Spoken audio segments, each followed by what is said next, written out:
જય સ્વામિનારાયણ. શ્રી સ્વામિનારાયણ ગુરુકુળ રાજકોટ સંસ્થાન આયોજિત SGIS ઓનલાઈન ગુરુકુળમાં આપનું હાર્દિક સ્વાગત છે. હું RB સોનગરા, વિષય સામાજિક વિજ્ઞાન, એમાં 15મું પ્રકરણ આર્થિક વિકાસમાં આજે આપણે આગળ અભ્યાસ કરવાનો છે. મિત્રો, અત્યાર સુધી આપણે જે અભ્યાસ કર્યો આર્થિક વિકાસની અંદર, એમાં આપણે જોયું કે આર્થિક વિકાસ એટલે શું. તો એની ટૂંકી સમજૂતી લેતા જઈએ તો આર્થિક વિકાસ એટલે આપણે એમાં મુખ્ય 3 બાબતો જોઈતી. એક માથાદીઠ આવક, એક રાષ્ટ્રીય આવક અને ત્રીજી વસ્તુ જીવન ધોરણ. આ ત્રણની અંદર થતો સુધારો અને વધારો એટલે આર્થિક વિકાસ. ત્યાર પછી આર્થિક વિકાસ અને વૃદ્ધિ વચ્ચેનો આપણે તફાવત જોયો. ત્યાર પછી વિકાસશીલ અર્થતંત્રના લક્ષણો.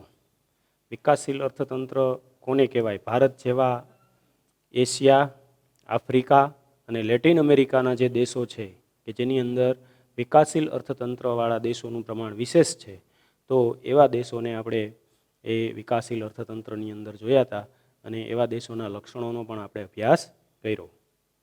ત્યાર પછી ઉત્પાદનના સાધનો કયા કયા પ્રકારના? તો મુખ્ય 4 સાધનો જોયા: જમીન, મૂડી, શ્રમ અને નિયોજન.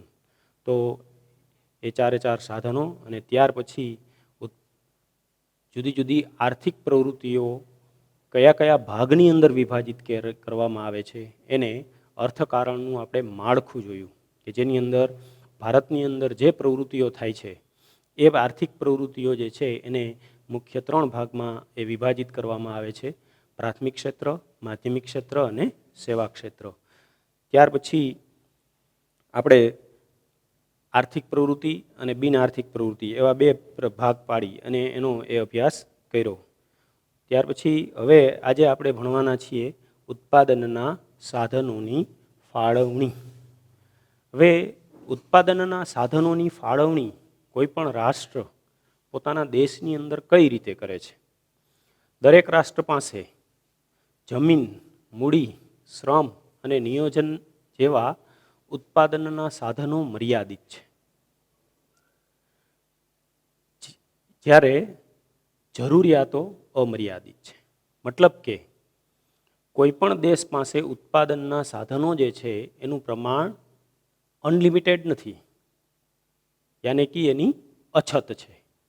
હવે આવા અછતના સંજોગોની અંદર ઉત્પાદનના સાધનોની ફાળવણી વખતે ઘણી બધી બાબતોને પ્રાધાન્ય અને મહત્ત્વ આપવું પડે અને એને ધ્યાનમાં રાખી અને સાધનોની ફાળવણી કરવામાં આવે તો એ પ્રજાના મહત્તમ સંતોષનું ધ્યેય સિદ્ધ કરી શકાય.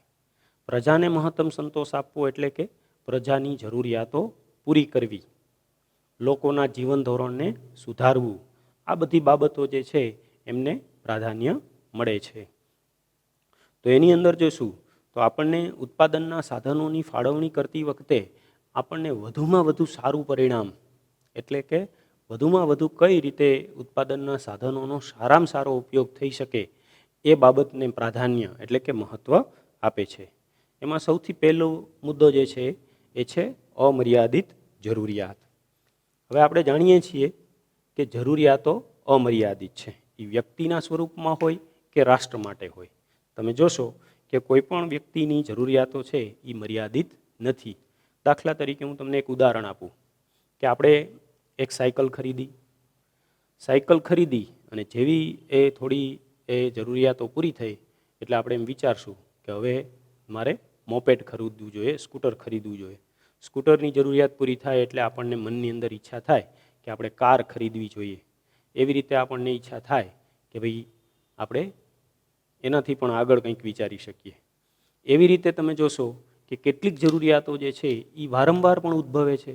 દાખલા તરીકે આપણે એક વખત ખોરાક લીધો તો ફરીથી પણ આપણે એ ખોરાકની જરૂરિયાત ઊભી થાય છે. એટલે જરૂરિયાતો કેવી છે? અમર્યાદિત છે, વારંવાર ઉદ્ભવે છે. કોઈ પણ રાષ્ટ્ર માટે એ જ વસ્તુ લાગુ પડે છે કે ભાઈ એ રાષ્ટ્ર જે છે એ પોતાના દેશના નાગરિકોને વધારેમાં વધારે ઉચ્ચતમ જીવન ધોરણ આપવા માટે એની જરૂરિયાતો વિસ્તરતી જશે, પરંતુ એની સામે આપણી પાસે જે ઉત્પાદનના સાધનો છે એ કેવા છે? મર્યાદિત. તો આ મર્યાદિત સાધનોની મદદથી, મર્યાદિત ઉત્પાદનના સાધનોની મદદથી અમર્યાદિત જરૂરિયાતો કઈ રીતે પૂરી કરવી એ નક્કી કરવાનું હોય છે. તો એમાં બીજો મુદ્દો આવશે, જરૂરિયાતોનો અગત્યાનું ક્રમ નક્કી કરવો. હવે આપણી જરૂરિયાતો ઘણી બધી છે. રાષ્ટ્ર માટે પણ એ જ લાગુ પડે અને વ્યક્તિ માટે પણ એ જ લાગુ પડે. હવે આવી અમર્યાદિત જરૂરિયાતોની અંદર બધી જ જરૂરિયાતો એક સરખું મહત્વ ધરાવતી નથી. કઈ રીતે? કે દાખલા તરીકે આપણને કોઈએ 100 રૂપિયા આપ્યા, બરાબર, આપણે બહાર જઈએ તો એ 100 રૂપિયાનો શું ઉપયોગ કરશું? તો જે જરૂરિયાત આપણે વધારે સંતોષવી જરૂરી હોય એને પહેલાં મહત્ત્વ આપશું. દાખલા તરીકે આજે આપણે ભૂખ્યા છીએ તો પહેલાં શું કરશું? તો કે ભોજનનો પ્રબંધ કરશું. ભોજન પૂરું કર્યા પછી એ 100 રૂપિયામાંથી કંઈ વધે તો આગળ કંઈક વિચારશું કે ભાઈ હવે આપણે શું પૂરું કરશું, શું જરૂરિયાત પૂરી કરશું? તો કે ભાઈ કે સિનેમા જોવું અથવા ઠંડુ પીવું અથવા અન્ય કોઈ પણ રીતે. તો રાષ્ટ્ર માટે પણ એ જ વસ્તુ લાગુ પડે છે. કોઈ પણ દેશની અંદર જરૂરિયાતો જે છે એ પૂરી કરવામાં અગત્યનું ક્રમ હોય છે. તો કઈ રીતે? કે દાખલા તરીકે સૌથી પહેલાં લોકોની પ્રાથમિક જરૂરિયાતો પૂરી કરવી પડે.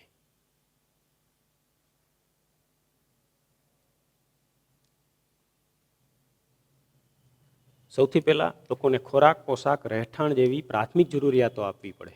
એ પ્રાથમિક જરૂરિયાતો સંતોષાય પછી જીવન ધોરણ ને ઉચ્ચતમ ધ્યેય તરફ લઈ જાય તે પ્રકારની જે જરૂરિયાતો હોય તે સંતોષવી પડે. અને ત્યાર પછી જો આપણી પાસે ઉત્પાદનના સાધનો વધારે પ્રમાણમાં અવેલેબલ હોય તો આપણે મોજ શોખની જરૂરિયાતો પૂરી કરશું. એટલે આ રીતે એનો અગત્યનું ક્રમ નક્કી થયો. તો દાખલા તરીકે કોઈ પણ રાષ્ટ્રની અંદર પ્રાથમિક જરૂરિયાતોની અંદર શું? તો કે ખોરાક, પોશાક અને રહેઠાણ, પછી ગરીબી, બેરોજગારી, આ એની મુખ્ય જરૂરિયાતો છે પ્રાથમિક. એ પૂરી કરવામાં આવે પછી તો કે લોકોના જીવન ધોરણ તરફ ધ્યાન આપવું પડે. સંદેશા વ્યવહાર, શિક્ષણ, આવી બધી જરૂરિયાતો પૂરી કરવાની હોય. અને પછી જો એ ઉત્પાદનના સાધનો ઉપલબ્ધ હોય તો આપણે 5 સ્ટાર હોટલ, એરપોર્ટ, આવી બધી ફેસિલિટીઓ રાષ્ટ્રની અંદર વધારવા માટેનો પ્રયાસ કરીએ છીએ. એટલે ઉપલબ્ધ ઉત્પાદનના સાધનોને ધ્યાનમાં રાખી અને પછી જરૂરિયાતોનો અગત્યનું ક્રમ નક્કી કરવામાં આવે છે. આવું શા માટે? તો આવું એટલા માટે કે આપણી પાસે ઉત્પાદનના સાધનો કેવા છે? તો કે મર્યાદિત છે. કોઈ પણ રાષ્ટ્રને તમે લ્યો, એમની પાસે રહેલી કુદરતી સંપત્તિ અને માનવીય સંપત્તિ છે એ મર્યાદિત છે.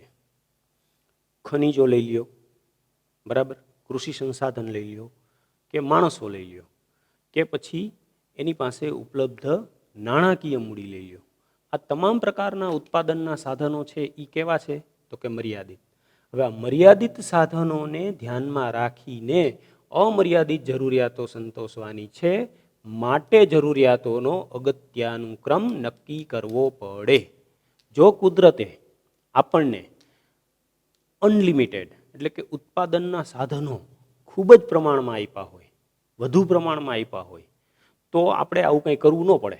દાખલા તરીકે ભગવાન એમ કહે, કુદરત આપણને એમ કહે કે તમારે ઉત્પાદનના સાધનો રાષ્ટ્ર માટે જેટલા જરૂર હોય એટલા તમે વાપરી શકો છો. તો શું કરશો? તો તમે એના માટે કોઈ ક્રમ નક્કી કરવાની જરૂર નથી. તમે બધું જ ચાલુ કરી દેશો કે ભાઈ ગરીબી દૂર કરશો, લોકોની જરૂરિયાતો પૂરી કરશો, જીવન ધોરણ ઊંચું લાવવા માટેના પ્રયાસો કરશો, મોજ શોખની જરૂરિયાતો પૂરી કરશો. પરંતુ આવું નથી. શા માટે નથી? તો કે ઉત્પાદનના સાધનો મર્યાદિત છે. કુદરતે આપણને આપેલી સંપત્તિ મર્યાદિત છે. એમાં પછી માનવ ધન હોય, માનવ બુદ્ધિ ધન હોય કે અન્ય પ્રકારની કુદરતી સંપત્તિ હોય, આ બધું જ જે છે એ મર્યાદિત છે. હવે આ મર્યાદિત સાધનોની અંદર ઉપલબ્ધ ઉત્પાદનના સાધનો પણ વૈકલ્પિક ઉપયોગ ધરાવે છે. અહીંયા પણ એક પસંદગીનો પ્રશ્ન ઉદ્ભવે છે. હવે ઉત્પાદનના સાધનો કેવા? તો કે મર્યાદિત. હવે એ સાધનો પણ કેવા ઉપયોગ ધરાવે છે? તો કે વૈકલ્પિક ઉપયોગ ધરાવે. હવે એનું ઉદાહરણ તમને આપું કે દાખલા તરીકે એક જમીનનો ટુકડો છે. આ જમીનનો ટુકડો છે તો એ જમીનના ટુકડાના કેટલા ઉપયોગ થઈ શકે?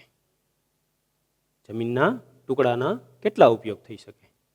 દાખલા તરીકે એના ઉપર મંદિર બાંધી શકાય, ત્યાર પછી એના ઉપર રેસ્ટોરન્ટ બનાવી શકાય, ત્યાર પછી એમાં ખેતી થઈ શકે, એના ઉપર શાળા બનાવી શકાય. આવી રીતે જમીનનો એક જ ટુકડો છે, પણ એની ઉપર ઘણા બધા ઉપયોગ થઈ શકે. પણ એ જમીનનો ટુકડો કેવો છે? તો કે આપણી પાસે લિમિટેડ છે, મર્યાદિત છે, એક જ છે. એટલે જમીન નિશ્ચિત છે. હવે આ નિશ્ચિત જમીન અનેક ઉપયોગ ધરાવે છે. તો એ નિશ્ચિત જમીનમાં દાખલા તરીકે આપણે એમ નક્કી કર્યું કે ભાઈ હવે આપણે એમાં ખેતી કરવી છે. ઓકે, તો ખેતી કરવી હોય તો કે ખેતી કરવા માટે આ જમીનના ટુકડાનો ઉપયોગ કરવાનો થાય છે. તો ખેતીની અંદર શું ઉપયોગ કરશું? તો કે એ પણ પાછું પસંદ કરવાનું આવે કે દાખલા તરીકે મગફળી વાવવી હોય તો શેરડી અને કપાસનું વાવેતર જતું કરવું પડે, કારણ કે બધું સાથે ન ઉગાડી શકાય. એટલે એમાં પણ આપણે પસંદગી કરવી પડે.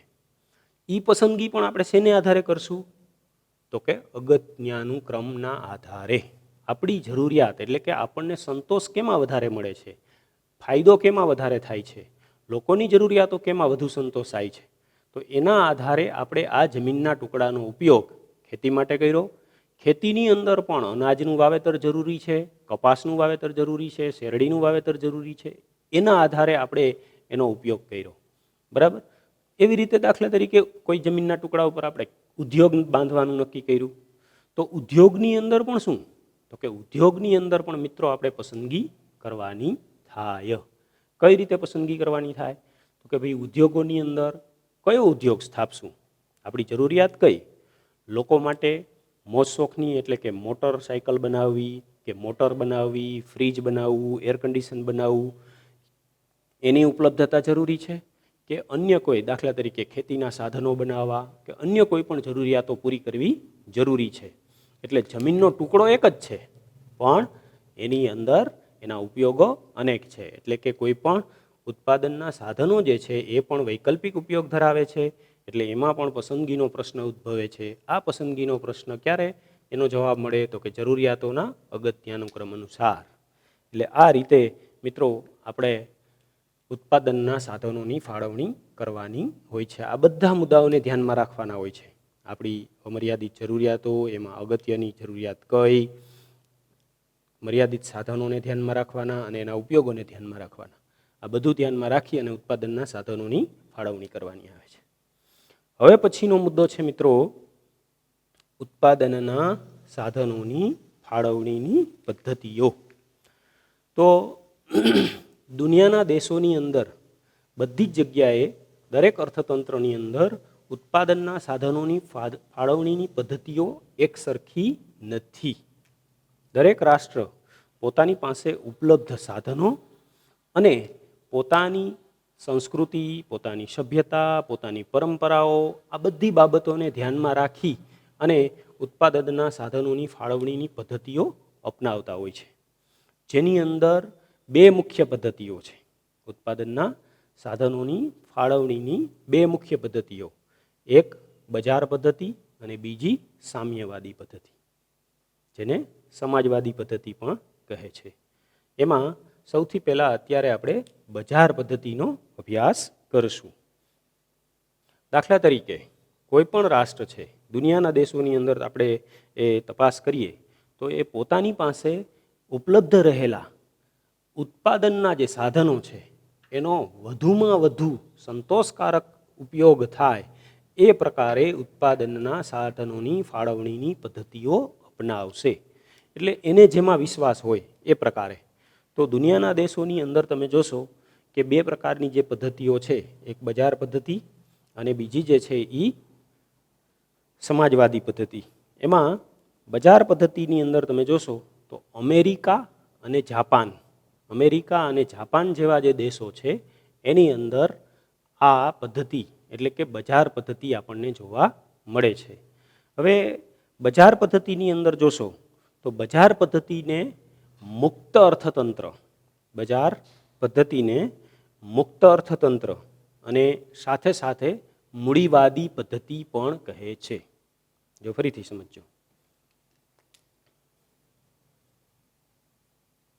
બજાર પદ્ધતિ એના બીજા બે નામ, મૂડીવાદી પદ્ધતિ અને મુક્ત અર્થતંત્ર.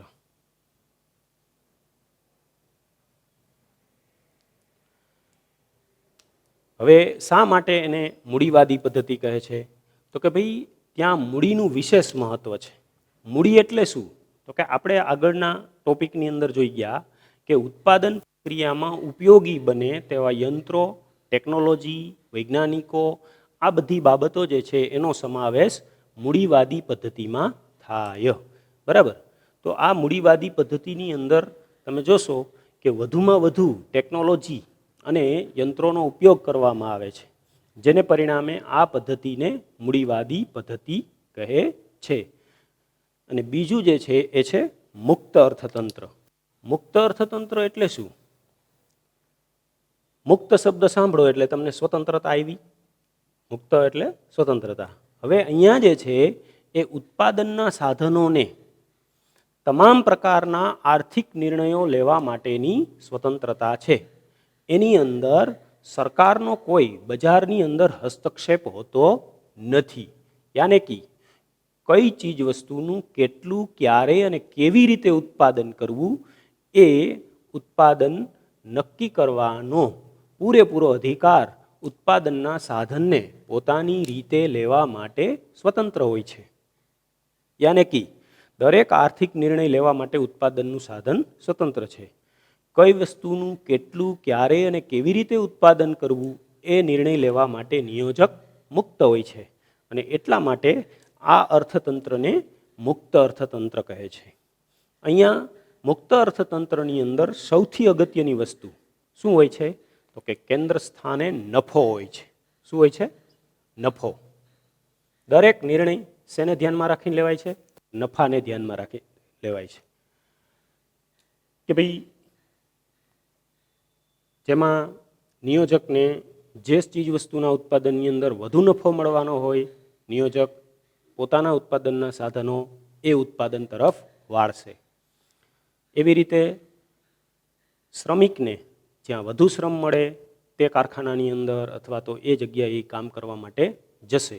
મૂડી જે છે એ મૂડીને જ્યાંથી વધુ પ્રમાણમાં વ્યાજ મળે ત્યાં એ મૂડી જશે. અને જમીન જે છે એ એવી જ જગ્યાએ ભાડે આપવામાં આવશે કે જ્યાં એમને ભાડું વધારે મળે. એટલે વળતર છે એ અહીંયા સૌથી અગત્યની વસ્તુ છે. વળતર અહીંયા સૌથી અગત્યની વસ્તુ છે. એમાં સરકારની જે છે એ કોઈ ભૂમિકા હોતી નથી. સરકારી નીતિ જે છે એ આ અર્થતંત્રની અંદર દરમિયાનગીરી કરતી નથી. એટલે આ બજાર પદ્ધતિને એટલા માટે પણ મુક્ત અર્થતંત્ર તરીકે ઓળખવામાં આવે છે. હવે આ બજાર પદ્ધતિની અંદર સૌથી અગત્યનો મુદ્દો એ હોય છે કે અહીંયા સ્પર્ધાનું વિશેષ મહત્વ હોય છે. સ્પર્ધા. હવે તમે જોયું કે ભાઈ મુક્ત અર્થતંત્રની અંદર કોઈ પણ પ્રકારની સરકારની દરમિયાનગીરી ન હોવાથી અહીંયા હરીફાઈનું તત્વ જોવા મળે. કોઈ પણ ચીજ વસ્તુના ઉત્પાદનની અંદર ઉત્પાદકો વચ્ચે વધુને વધુ હરીફાઈ જોવા મળે. વધુને વધુ હરીફાઈ જે છે એ એટલા માટે જોવા મળે કે દરેક વ્યક્તિ છે એ વધુને વધુ નફો મેળવવા ઈચ્છતી હોય છે. એટલે પોતાની ચીજ વસ્તુનું વધુમાં વધુ વેચાણ થાય એના માટેના એ પ્રયાસો કરે છે. વધુમાં વધુ વેચાણ થાય એના માટેના પ્રયાસો કરે. એટલે શું થશે? તો કે વ્યક્તિને જે ચીજ વસ્તુઓ મળશે, ગ્રાહકને જે વસ્તુઓ મળશે એ વસ્તુઓ જે છે એ કેવી મળશે? સસ્તી અને સારી ગુણવત્તાવાળી. એટલે કેન્દ્ર સ્થાને નફો અને સ્પર્ધાનું તત્વ આ બજાર પદ્ધતિની અંદર હોવાથી અહીંયા ચીજ વસ્તુનું ઉત્પાદન જે છે એ ઝડપી બનશે. હવે અહીંયા એક બીજી મહત્વની વસ્તુ છે કે અદ્રશ્ય હાથ તરીકે કામ કરે છે સ્પર્ધા કે હરીફાઈનું તત્વ. અદ્રશ્ય હાથ. સ્પર્ધાનું તત્વ જે છે એ અદ્રશ્ય હાથ. આપણને એમ લાગે કે અદ્રશ્ય હાથ એટલે દેખાય નહીં એવો હાથ. હવે આપણને એમ થાય છે કે ઉત્પાદનને કંટ્રોલ કોણ કરશે? તો ઉત્પાદન કઈ વસ્તુનું કેટલું અને ક્યારે કરવું એ શેને ધ્યાનમાં રાખીને? તો કે નફાને ધ્યાનમાં રાખીને કરાય છે. હવે એવા સંજોગોની અંદર ઉત્પાદક કઈ વસ્તુનું વધુ ઉત્પાદન કરશે? તો કે જેનું માંગ વધારે હોય એનું. એટલે હરીફાઈનું તત્વ વિશેષ પ્રમાણમાં હોવાથી કઈ વસ્તુનું કેટલું અને ક્યારે ઉત્પાદન કરવું એ નિર્ણય જે છે એ સ્પર્ધાના આધારે ઉત્પાદક લે છે. એટલે કે બજારની અંદર ચીજ વસ્તુની માંગનું પ્રમાણ કેટલું છે એ ચીજ વસ્તુઓની માંગને ધ્યાનમાં રાખી અને ઉત્પાદક નિર્ણય લે છે. કારણ શું? તો કે વધુ માંગ હોય તો વધુ નફો મળવાનો છે, જો માંગ ન હોય તો નફો નથી મળવાનો.